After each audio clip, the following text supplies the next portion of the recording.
मैं डॉक्टर मान प्रकाश Meena BA third year की क्लास में आपका स्वागत करता हूँ। पिछली क्लास में हम पंत के बारे में पढ़ रहे थे। सुमित्रानंदन पंत आधुनिक काव्य के छायावादी कवि हैं।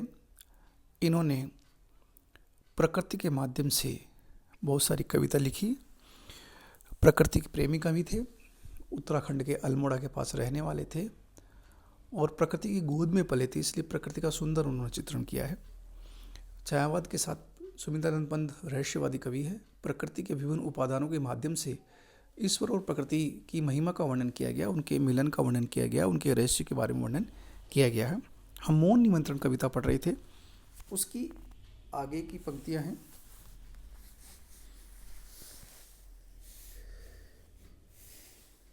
उसकी आगे की पंक्तियां हैं।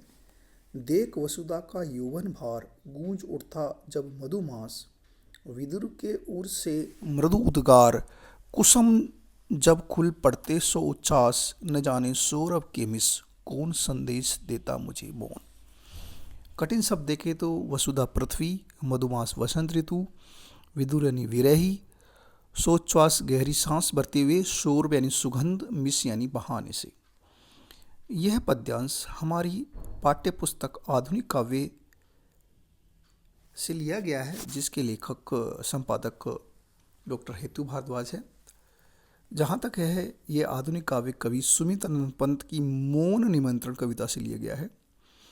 इसमें कवि पंत ने पृथ्वी को नायिका और बसंत को नायक के रूप में चित्रित करके रहस्यात्मक जिज्ञासा की अभिव्यक्ति दी है। कवि पंत कह रहे हैं, देख वसुधा का यौवन भार, गूंज उठता जब मधुमास। यहाँ पर वसंत ऋतु को नायक और धरती को नायिका के रूप में चित्रित किया है। धरती जब बसंत रूपी नायक आता है तो चारों ओर हरियाली छा जाती है। जिस प्रकार से एक नायक के आने के पश्चात नायिका के मन में आशा, उत्साह, उमंग भर जाती है, उसी प्रकार बसंत ऋतु के आगमन के पश्चात धरती में चारों ओर नाना प्रकार के फूल खिल जाते हैं, खुशियाँ छा जाती है। विदुर के उर से मृदु उद्गार, कुसुम जब खुल पड़ते सो उच्छ्वास।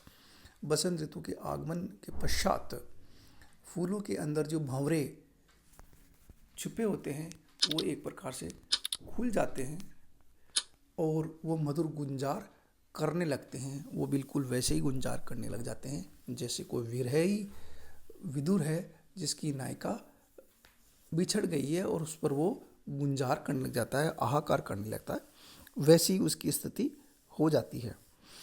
न जाने सौरभ के मिस, कौन संदेशा मुझको देता मौन। बसंत ऋतु के आगमन के पश्चात, वसंत ऋतु नायक के आगमन के पश्चात चारों ओर खुशबू फैल जाती है, फूलों की खुशबू फैल जाती है।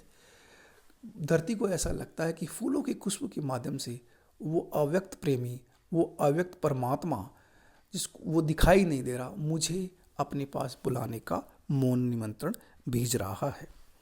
तो ये बसंत ऋतु और धरती का मानवीकरण बड़ी सार्थक दृष्टि से किया गया है। इसमें नायक नायिका की कल्पना, रहस्यवादी चेतना प्रकट हुई है और अलंकारों की दृष्टि से देखें तो इसमें उपमा उत्प्रेक्षा अलंकार के साथ कवि ने अपनहुति अलंकार का भी प्रयोग किया है। ये परीक्षा की दृष्टि से उपयोगी है और परीक्षा में आता रहता है। इसमें यही है कि अद्वैतवाद है, इसमें रहस्यवाद है। प्रकृति के माध्यम से उस अव्यक्त परमात्मा नायक की बात की है। यहाँ प्रकृति, धरती नायिका है और बसंत ऋतु नायक है, और बसंत ऋतु के आगमन के पश्चात कैसे